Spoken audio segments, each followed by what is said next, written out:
What's going on, fantasy owners? Welcome back to another episode of the Eye Test. I'm here with Paul Orlando, and today we are going over picks 13 through 24 of this year's rookie mock draft and their potential landing spots that we think they're going to go to on the NFL draft April 27th.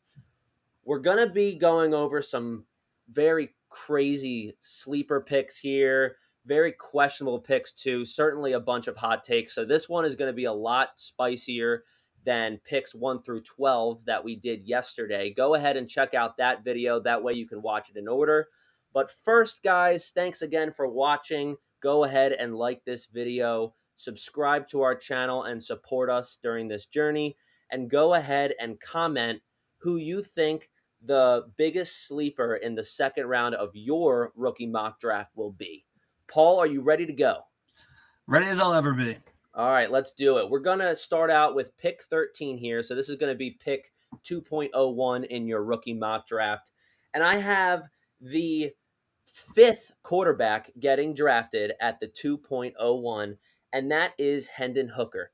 I'm not sure if I'm crazy that I think this, but there's a chance after draft day on April 27th that I think Hendon Hooker could potentially slide into the first round. And I'll say it right now, I think, depending on which team Will Levis gets drafted by, he could move up in front of Will Levis. Hot take number one. But here's the thing. I got him getting drafted by the Rams, and he's going to be able to learn from one of the greats in Matt Stafford, who is getting old. We saw him dealing with injury last year. I mean, he's dealt with injuries his whole career, and he's played through it. Last year was really the first year that I can remember where we actually had to see Matt Stafford suffer a serious injury where he couldn't, continue on with the season anymore. And that resulted in the Rams being the worst team in the NFC West, right? They were fourth place. Easily the worst team. Like five Easily. wins. Yeah. 5 wins, and it was all when Stafford and Kupp were still playing. So, I don't see Stafford being in the NFL for much longer. So this is a good landing spot for Hendon Hooker. Again, similar situation to the Will Levis and Anthony Richardson situation, where if you're a quarterback needy team, Hendon Hooker may not be the pick that you want to go for. But if you have a luxury pick and you have that quarterback slot and that super flex slot filled, maybe an extra quarterback on your bench, go ahead and get Hendon Hooker here. He's got great potential to be an above average starter in the NFL, and him landing on the Rams is great, especially if Stafford retires in the next 2-3 years. I mean, when do you think Stafford's going to call it quits? Is it coming up? I think if Stafford gets hurt again this year and it's a significant injury, I think he's going to call it. I mean, dude's got a Super Bowl. Dude's made his money in the NFL. So this is perfect for Hendon Hooker, especially because Hooker himself is coming off of an injury. So this gives him a full year to get his body right, learn the playbook, focus on the mental aspects of the game under one of the greatest offensive-minded coaches we've seen in Sean McVay. I think it's a dream landing spot, and who knows? I kind of hope it happens, even though I'm not rooting for anything LA Rams, LA Chargers, but it'd be cool. All right, pick 2.2, the 14th overall pick in rookie mock draft. So coming in at 2.02, we have Josh Downs here, and it is – I don't know. I don't know how I feel about Josh Downs. The one thing about Josh Downs for me is that he does a lot of things well, but he doesn't do a lot of things, super great. But there's also not many things that he does poorly. So he's kind of stuck in the middle there where nothing absolutely stands out, but nothing's like that bad either. So I think that he should be a productive, safe receiver in the NFL. But in terms of fantasy, we have him going to the Commanders here.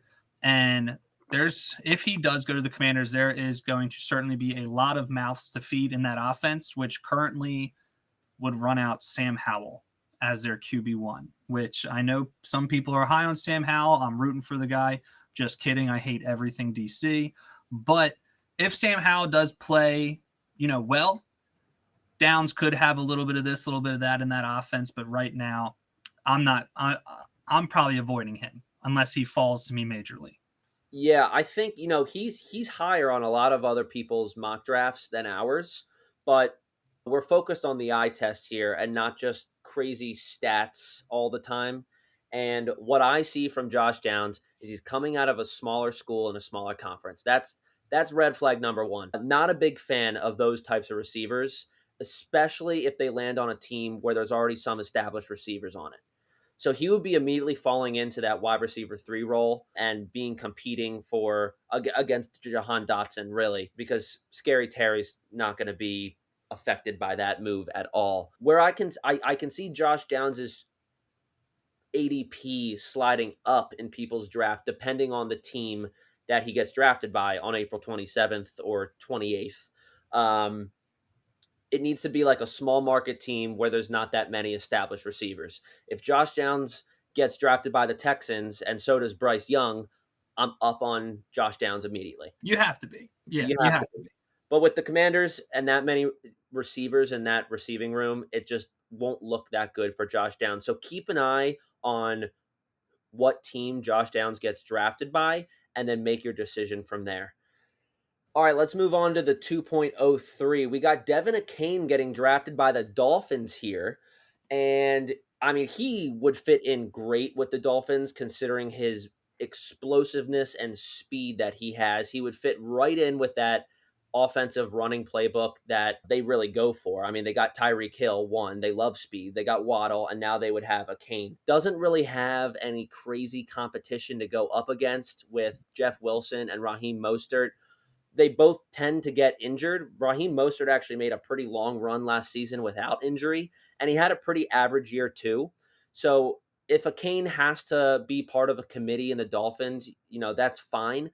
But he's a good running back to draft in the second round for sure. I wouldn't expect immediate production, just like a lot of these players that we're going to be saying in the second round. Speed, speed, speed, and more speed.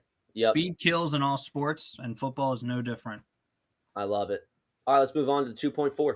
Awesome. So coming at 2.4, we have the tight end from Notre Dame, Michael Mayer, going in and filling Robert Tunyon's kind of disappointing shoes in Green Bay. Is Michael Mayer the solution that Jordan Love, I mean, at least we think Jordan Love, did Aaron Rodgers' deal go through yet? Is that like, Oh, dude, I saw a rumor last night. He's looking to go on the Niners now. So this whole Jets thing is just not in stone yet. Yeah. All right. So regardless, Michael Mayer to the Packers, catching passes from Aaron Rodgers, Jordan Love, Lamar Jack. We don't even know. Who knows at this point? But I kind of love this pick here. I think Michael Mayer there's 3 tight ends in this rookie class that I really, really love. Dalton Kincaid, Michael Mayer, and then is it Darnell Washington or something? Yep. Yeah, Darnell Washington. I like all 3 of these tight ends, but Michael Mayer I think is the most polished of the 3 and can make the most immediate impact of the 3. If he goes to Green Bay, he's automatically tight end 1. They lost Robert Tonyan to the Bears, so he would slide in, have an immediate role in that passing offense, I believe. So I like the pick here. I like where you get him here. Another thing about Michael Mayer is a lot of people have him as the tight end 1. I can certainly see it. I think it really comes down to when they get what their draft capital is on draft weekend. Depending on who gets drafted first, I think I might slide them up in my list. Yeah. But Michael Mayer joining the Packers would be great, and so would Dalton Kincaid. I mean, either works for the Packers. They need a tight end. They haven't had one in so long. I know. All right, let's move on here. We got another running back getting drafted here, and that is Zach Evans at the 2-5. Are we there? Yep. 1, 2, Yep. 3, 4, 5. 2, Yep. 5. Yep. And the Bucs are going to get Zach Evans. This is mainly because they moved on from Leonard Fournette, so they really just have Rachaad White. Now, Rachaad White is the king. He is the king in Paul's mind. I see it. I don't see it as much as Paul, but that's probably because I don't own him on my dynasty team. But I will say this. The national media and NFL sports analysts it's very clear. The stats back it. Rachaad White is like a top 5 receiving running back in the league already, and it's only after his rookie season. So we want to see that continue with Rachaad White. Zach Evans he would fit in great as a 1B with Rachaad White, and I could even see him becoming the lead back on the Bucs at some point. I'm sorry to say that, Paul, but Zach Evans, could absolutely dominate a workhorse role later in his career because let's be honest, we don't really know if Rachaad White can do that quite yet. We saw glimpses of it last year, but we haven't seen a full season. So I think this will be a smart move for the Bucs, who are somewhat in an offensive rebuild. I felt like Tom Brady retiring just kind of bump them right into that role. Mike Evans is getting old. So they really just have Rachaad White and Godwin as the young guns on their offense. So Zach Evans would be a perfect contribution to their team. Well, did you hear the news about Rachaad White? No. Is this a joke? No, so he got sick. Oh. He's got that dog in him. Nice. Yeah, okay. Yeah. Quit the Rachaad White slander, okay? He's got no place here. All right, next pick. All right, next pick at the 2.6, we have Jalen Hyatt, Tennessee Volunteers wide receiver going.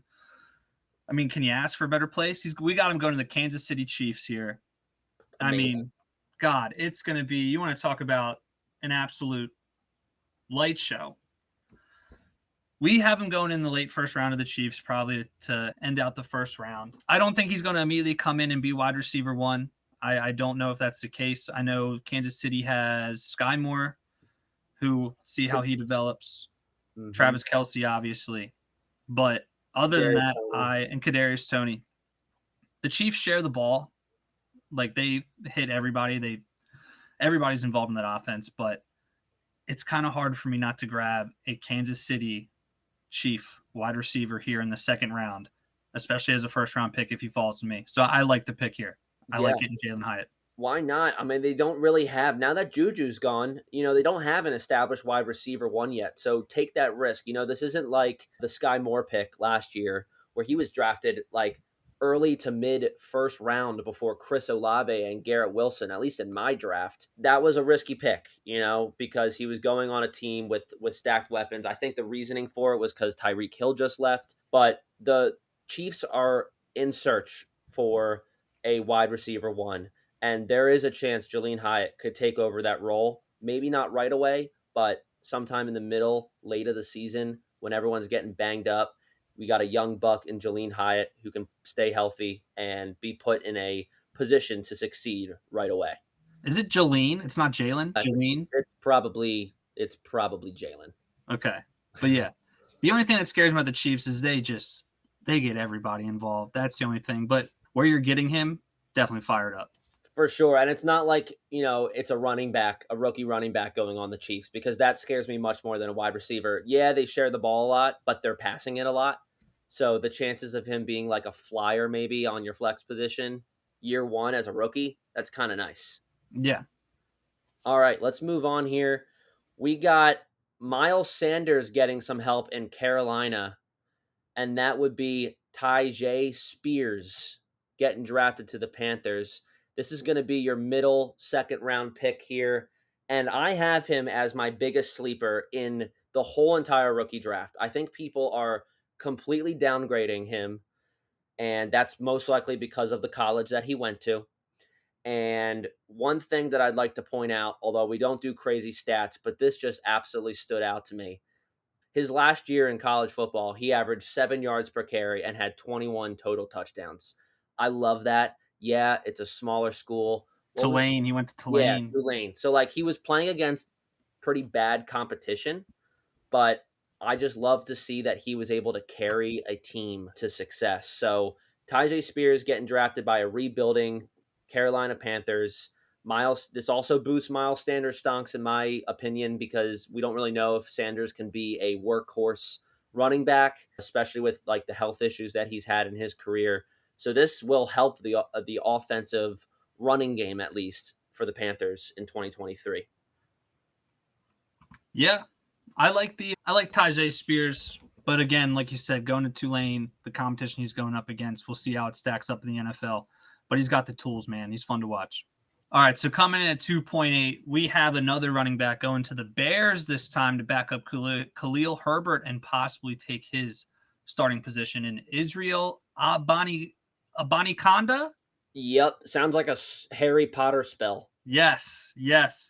But this kid, man, I absolutely love watching him.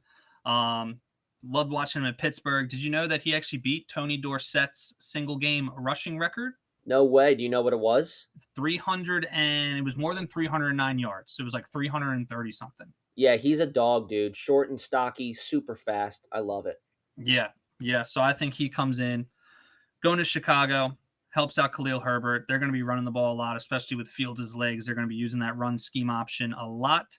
I foresee him getting a decent workload, and who knows? You're probably preparing more for the future with him. I don't know Khalil Herbert's contract status, but they might be looking to bring him in as their future running back. But I still think he'll get some good touches this year. Yeah, for sure. He'll definitely get decent reps depending on the team he gets drafted. Again, for people doing rookie drafts this year in their dynasty leagues, when it comes to drafting running backs, you really want to look to see if they're potentially going to turn into a starter, depending on who that current RB1 is. And, you definitely want to stay away from like an RB3. Like if you see them going right into an RB3 role, that rarely works out for running backs. Like you rarely see an RB3 turn into an RB1 on a starting roster. Most of the time you see them getting cut, put on the practice squad, or just becoming the league slut and getting traded around and around like Curtis Samuel. Chase Edmonds. Yeah, right. So Khalil Herbert, he is the primary running back right now that David Montgomery has moved on to the Lions. So this would be a great spot for Israel Abanikanda because we don't really know the status of Khalil Herbert. We know that he has played well when Montgomery was out. So it looks like he could fit into that workhorse role. But again, there's no other running back behind him that could potentially beat out Israel Abanikanda's skill. All right, we'll move on to the 2.9 here, your 21st overall pick in this year's rookie mock draft. And it is Sean Tucker going to the Denver Broncos. And the reason for that is because we don't really know if the Broncos can trust Javonte Williams right now, at least this year. So this is a good move for the Broncos here. I wouldn't expect much with him as a rookie, but he's got a wonderful coach under Sean Payton who spent the rookie years with Alvin Kamara. So it's proven that Sean Payton can help out rookie running backs and get them to succeed. And there's potential for Sean Tucker to start this year, his rookie year, if he were to get drafted by the Broncos. And again, who knows? I mean, this is another pick that could slide him up in rookie drafts in the second round still. But landing on the Broncos would just be a great, great landing spot for Sean Tucker. Yeah, and I think, like you said about Javonte Williams, that's the only thing about when you bring in new coaches, like a new head coach, is just because the guy before him liked Javonte Williams, it doesn't mean Sean Payton's going to come in here and be like, I love Javonte Williams. So if he has his eyes on a Tucker in the draft and they grab him, he's going to look to put him in the lineup. So I like the pick there. And let's be honest, like the Broncos are not going to be focusing much on defense in their draft, in my opinion, just because their defense was really, really good. Their offense was absolutely horrible. So they have to get as many weapons for Russell Wilson, weapons that can actually stay healthy for a season. And Sean Tucker's someone who can fill that slot. Yeah. So coming in at the 2.10, the 2.10, this is actually one of my favorite guys in this draft. I loved watching him at TCU. I hope he doesn't go to the Steelers just because I hate them more than anything in the entire planet. But it's Kendre Miller coming out of TCU. We have him going to Pittsburgh to back up Najee Harris. The only thing about this is I think another team could look to grab Kendre Miller and have him more of a running back committee. I can see Kendre Miller earning a role. He's improved every single year since his freshman year. He's only gotten better. He declared for the draft early. He was confident in himself. He knew what he was doing. I absolutely love the guy. He's an athletic freak. He does so many things well. I love him as a prospect. I hope that he doesn't go to the Steelers. But if he is available here in the late second round, even on Pittsburgh, I think he is worth grabbing, especially for a future play. And like what we've been getting used to with the Steelers is them drafting wide receivers, but I think they finally found like their wide receiver room is looking very good. They have like super young offense, exactly. And you got to keep that running back room young. Najee Harris is still young, but he's now on year 3. So how many more years can we expect of Najee Harris dominance? And we've really only gotten one dominant year so far. So them getting Kendre Miller is just going to be huge. And Najee hasn't even been necessarily dominant. He's just been getting heavy workload. True. Very cool. They're looking to definitely ease up on Najee a little bit, and I think that might be why they bring in Kendre Miller. 1,400 yards and 17 touchdowns his final That season is in college. sickening. Yep, that's great. And like you said, he's improved every single year since his freshman year. I believe his freshman year it was like 300 total yards. His sophomore year was like 600, and then boom, 1,400. That shows to me 2 years of learning, 1 year of mastering. And then he declares early he's ready for the NFL. And getting drafted under Mike Tomlin is just a blessing. It Yeah, really is, whether you you like to can't admit ask for much more, man. I it have nothing but respect for Mike Tomlin, but I hate him. or not. All right, the 2.11 of your rookie mock draft, we have our third and final tight end who we think will actually turn out to be a success in the NFL. And we got him getting drafted by the Los Angeles Chargers here. Gerald Everett, he's old. He's not producing. Yeah, he And was winded in that. What was it? That was the playoff game that he like was literally like saying like make a sub, and they're like, dude, we yeah, don't have time. You got to be out there. And then he ran a lackadaisical route, and Herbert threw a pick. yep, exactly. And classic Chargers, that's how they lose the game. And the Chargers need to make a run for a Super Bowl. I mean, they're predicted as favorites, top 5, 6 favorites every year. They seem to be making the playoffs or at least one game away from making the playoffs, and they keep falling short. And that usually comes down to their offense making big mistakes. Good and bad with Darnell Washington. One, I absolutely love this dude's size as a tight end. He could be on the WWE. He's 6'8", 240 pounds, just an absolute monster. Now, that is good because he could be a red zone threat for sure. I mean, good luck stopping that. Good luck knocking the ball out of his hands, too, if it gets in his hands. Like, it's all super tight in the red zone. That's usually where you see a lot of contact the second a catch happens. Good luck getting the ball out of his hands. Bad news here, and this is why we have him falling towards the end of the second round, is when you're that big, you may become an offensive lineman and be that blocking tight end.